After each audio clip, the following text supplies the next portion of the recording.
Hello YouTube, it's your boy Nathan coming to do another recap video. Today we're talking 90 Day Fiancé before the 90 Days, Season 6, Episode 12, Field of Dreams. So we're just going to get right on to the video, right on to it. First couple I would like to talk is Misha and Nicola. So we didn't see them last week. So Misha and Nicola, they're finally getting on the same page. They're finally getting on the same page in terms of their relationship. You know, Nicola is really, really religious, and he's old school tradition and stuff. This episode, they go fishing out on the beach and stuff, and like he's like showing her basically how to fish, and she knows how to fish basically. Then Misha had like cut herself in the water, like her legs started bleeding and stuff. And once he saw that, he freaked out and wanted to like put a band-aid on it. She's like, no, I'm fine. I want to keep fishing. And he was like, well, after seeing this, I don't want to fish anymore. Anything. So they get out the water, and he goes and puts a band-aid on her. And now, well, as he was doing that, now they're preparing for Misha to meet Nicola's family. So after long discussions, Nicola finally agreed to tell his family about Misha. So they're preparing for all of that. Nicola says that, the family may not accept her because Misha is divorced and she has 2 kids. And for some reason, they don't really believe in divorce and all of that stuff. So it's going to be interesting. So they go over to the house and to his family's house, and she meets everybody. She brings them some gifts and some flowers and all that and everything. And then all of a sudden, Nicola started getting cold feet. He's like, I don't know if I could do this and everything. And Misha told him, asked him, why are you doing this right now? And everything. And then the family asked, where do you know Misha from? And we left off with the cliffhanger with that.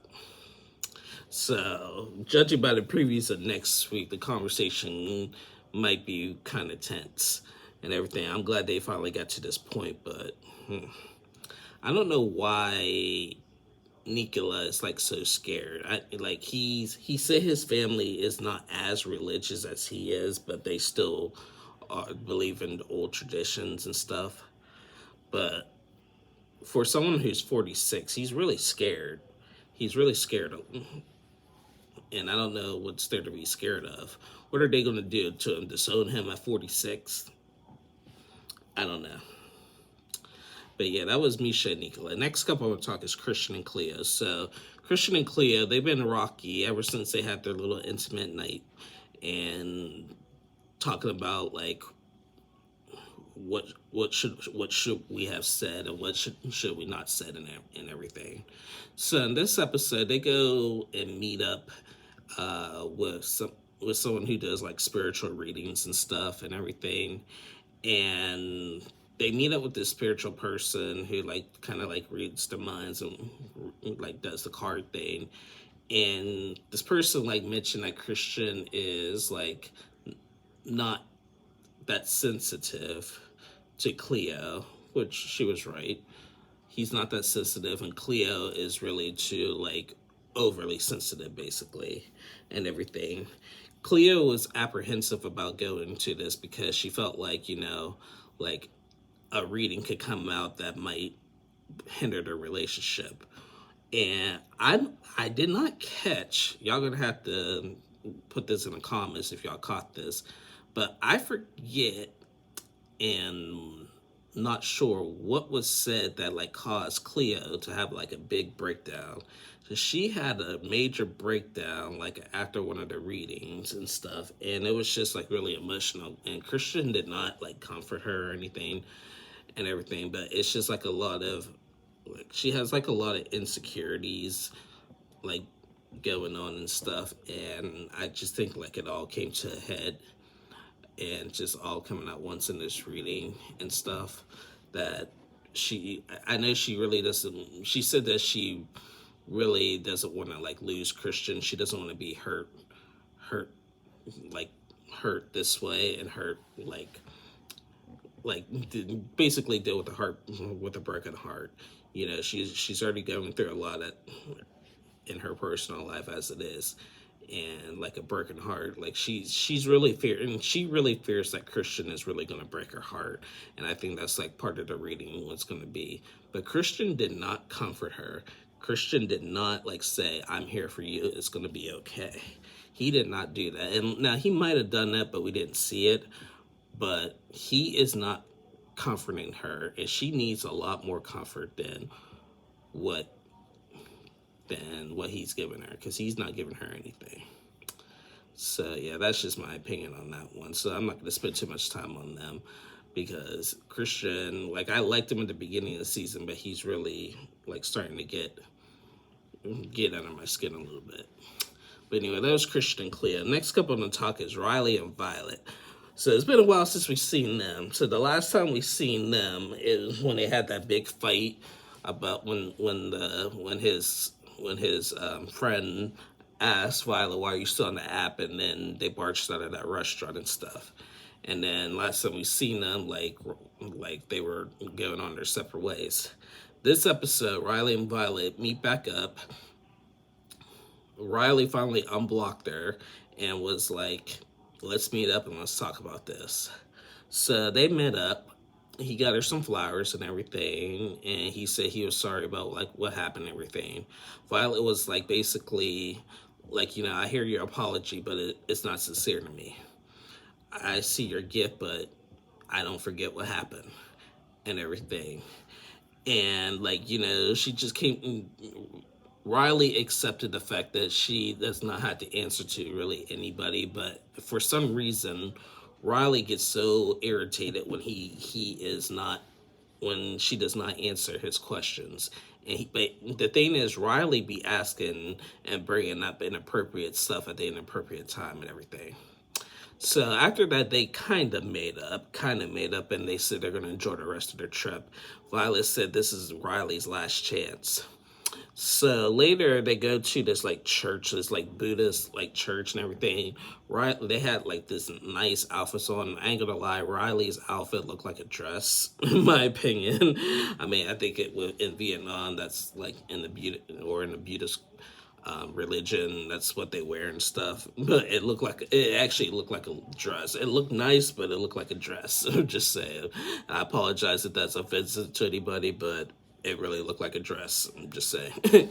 So they go to this like church stuff and do like rituals and prayers and stuff or whatever. And then they go back out and in town and stuff. And they're chilling, having a good day. But then Riley has the nerve to ask Violet, we're in a good place, but there's something I needed to ask you. And he's like, I just want to ask this. I don't want to fight or nothing. Do you regret calling my father and telling my father about the problems?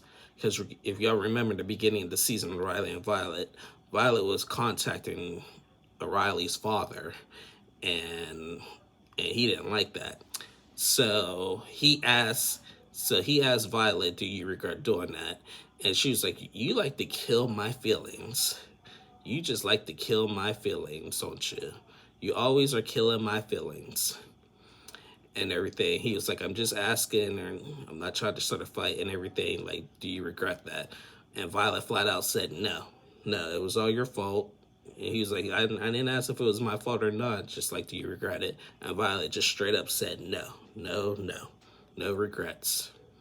So obviously that irritated Riley. But in my opinion on that one, Riley needs to quit bringing up stuff like that every time.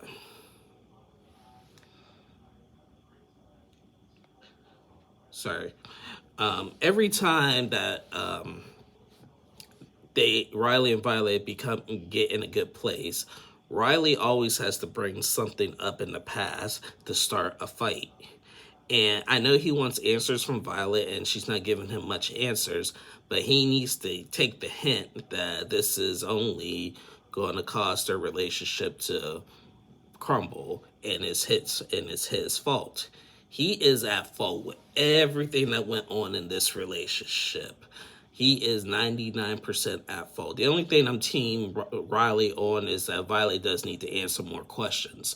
But everything else, how he speaks to her and how like aggressive he is like with her and stuff, I don't like it. And he needs to do better. One YouTuber, I'm not gonna say who, but one YouTuber, you have to find her, said that Riley has his black card revoked and he is not invited to the cookout. Now, I'm not going to get in depth with what that means. Some of y'all may know, some of y'all may not know. But this one YouTuber had said that Riley's attitude and stuff has banned him from being invited to the cookouts and stuff. And I agree. after watching Riley this whole season, he is not invited to the cookout. So the YouTuber that came up with that, kudos, because I was starting to see. I first thought it was funny, but now I fully see what she means. What he says that Riley is not invited to the cookout because he's just showing himself in the wrong way in Vietnam. So, so yeah, that was Riley and Violet. Next couple I want to talk is Gino and Jasmine. So Gino and Jasmine, they're trying to get something going. They're having the good moments and stuff. But Gino and Gino at 53 wants to have a baby with Jasmine. Jasmine already has a kid and everything, and she kind of wants to have a kid with Gino, but like she's going back and forth with that. This episode, like Jasmine, like revealed like having a kid is very special, but it was just a lot of like basically wearing and tear in the body and stuff and everything, and she doesn't really know she really wants to have a kid with Gino, and Gino is always obviously upset about that, and she asked and Jasmine asked Gino, if I told you right here today that I don't want to have a baby with you, would you still be with me? And Gino said that, will I be able to live without one? Yes, but I would be upset. And she's like, so you would leave me? And Gino was like, I wouldn't leave you, but that's not what I want and stuff. Why are you just bringing this up to me now? Jasmine's reason behind that is because of their sex life. Their sex life has not been great in Jasmine's eyes, and it finally got going in their last time. So now, like, she wasn't thinking nothing of it, but now it's starting to get going now as a topic for discussion, basically. So Jasmine irritates me with that because she's basing their whole relationship based on their sex life. She's comparing him with her ex, saying that the ex is better and everything. She's so focused on that instead of just focusing on their relationship and everything. And she is not, like, I'm starting to think that she's not in it for the right reasons.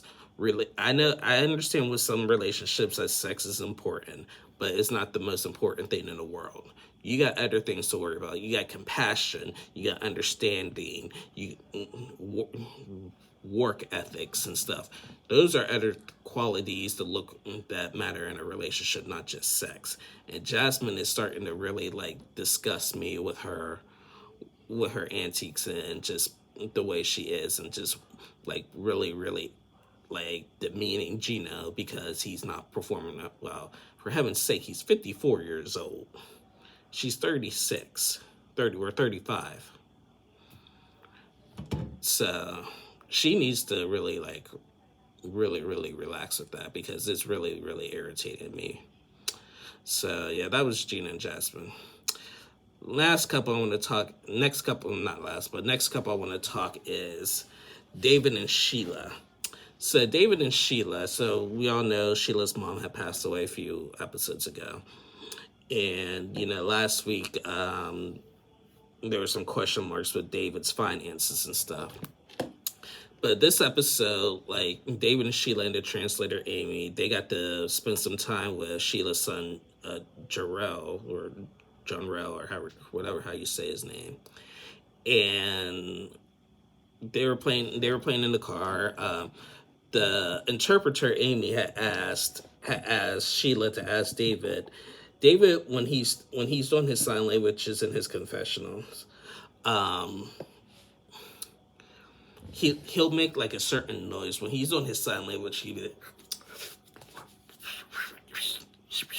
And the interpreter asked like Sheila, why does David do that? And he said he really doesn't notice that he does it, obviously because he can't hear, but he said that people have told him that before. So anyway, they're in a car. They're on their way to the beach just to have like a family day out, and like David asked Sheila's son, does he like sports or anything? And he said yes, basketball and volleyball. And he was like, and then he didn't know what else to say, so they started playing thumb wars and like little tag, with having Sheila in the middle just to break the ice to get the son more comfortable around David and stuff. So they go to the beach and they play in the beach, they play in the water and everything, and just have a good day. They later go out to eat, and Sheila had asked her son that does he want to move to America, because Sheila is realizing she really would like to move to America to have a better life for her and her son. And the son was like, I would miss, not really, because I'll miss my friends and everything here. And David was like, that's understandable. When I went to deaf school, I had to leave all my friends behind and everything, so I understand that.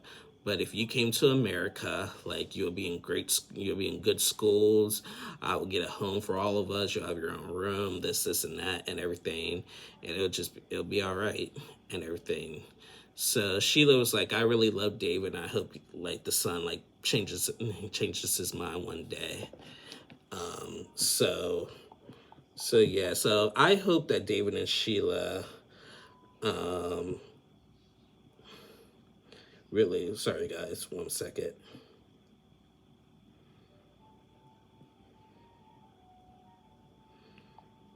All right, sorry about that. So David and Sheila, they're the strong couple this season. I really hope that they figure out the finances and way to get Sheila and her son to America. If anybody I want to see come to America is Sheila and her son. And maybe Michael. Maybe Michael, but we'll discuss Michael tomorrow. But yeah, that was David and Sheila. And the last couple I'm going to talk is Statler and Dempsey. So, Statler and Dempsey. Last week, Statler had asked Dempsey if she could move in, or told her that she could move in. And Dempsey said, we're taking this too fast, let's slow down. And then Statler had said that, that her ex wanted to pick her up from the airport, this and that, and everything, that she was still in contact. And Dempsey obviously got upset with that and saying, this little Valentine's Day had gotten, that was so romantic, just went haywire. So this episode, that's what happened last week. This episode, like Dempsey wakes up, she goes to work, leaves Statler behind. She's still upset about what happened the night before and everything. And so Statler had called one of her friends to tell her what happened and everything. And the friend just said, just take it easy, take it slow. Like you do rush a lot, Statler. Like, just take it slow, because you're gonna lose her if you keep up this way. And so Dempsey comes back and they have like a really, really big heart-to-heart conversation. Dempsey said, like, I'm finding out all of this stuff, and like, what else are you hiding? Statler says, I'm not hiding anything else. That was it. And in terms of the ex thing, like, I said no to that. I was like, I told her about you. I didn't agree to meet up. We didn't meet up or nothing. Dempsey was like, we still should have this conversation and everything. You're moving so fast and everything. Statler at first didn't see it that way. Statler had like opened up and said, like, listen, I was adopted, and with me being adopted, like, I wasn't wanted even before I was born.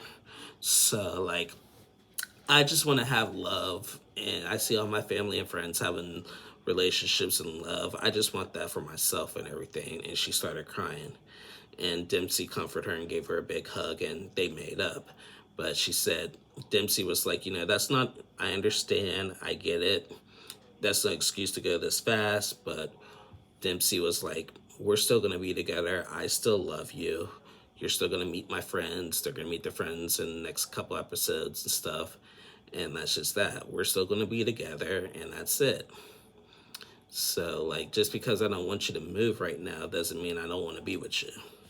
So, again, just like Kenny and Armando, Statler and Dempsey, that's how you fight. That's how you have a mature fight, adult conversation. When you don't agree on something, that's how you handle it as an adult. So, again, couples, take notes. I'm not a couples therapist or a couples counselor, but certain things, the common sense things like that, take notes for some of these couples. Just saying.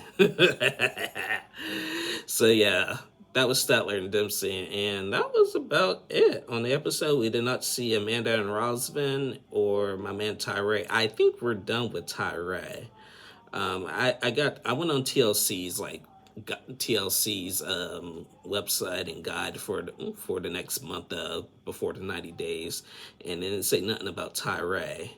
It said everybody else, but nothing about Tyree. So I think we're done with Tyree, and I think meeting Carmella, that was it. So we probably won't see Tyree until the tell-all. So yeah, we're 12 episodes in. I think we got like 7 more before the season's over. I'm gonna guess I'm gonna say we have like 4 more episodes, and then I'm gonna predict like a 3-part tell-all. And yeah, and then we'll be ready to go for whatever else is coming, maybe 90 Day Fiancé, or I have like a strong prediction on something though. So, and once again, I'll check the TV guide to see if it's right. 3 years ago, when they aired around this time, they had aired like in the summertime, Happily Ever After season 5 on Sundays, and Monday season 2 of The Other Way. And what they did was, with The Other Way, they showed they did a mid-season finale like in October or something, or September or something, and it was off for a month so they could finish Happily Ever After. So when Happily Ever After season 5 ended, The Other Way season 2 moved up to Sundays and continued. So it started in the summer and didn't end until close to the winter time. So I think it started in June and then until late November of 2020. So, and then after season 2 of The Other Way, then it was 90 Day Fiancé season 8. Don't ask me how I remember this. So I'm starting to think that's what's going to happen this year here in 2023, that I think like with the season 5 of The Other Way being on Mondays, I think in a few weeks there's going to be a mid-season finale. They'll still probably air The Last Resort because that's brand new and that's going to be the main thing. I think in a couple weeks, my prediction, in a couple weeks there'll be a mid-season finale for The Other Way, so they could finish up before the 90 days. And then once before the 90 days ends, season 5 of The Other Way will continue all the way up until like late November to December. Then we'll go into 90 Day Fiancé season 10. That's just my opinion on that. So I think that, but I'll check the guide, but we'll see. Anyway, guys, thank you guys so much for watching. Please like and subscribe to my channel. I'll be back on tomorrow to recap The Other Way and The Last Resort. So stay tuned for those videos. And I hope you all have a great day. See y'all soon.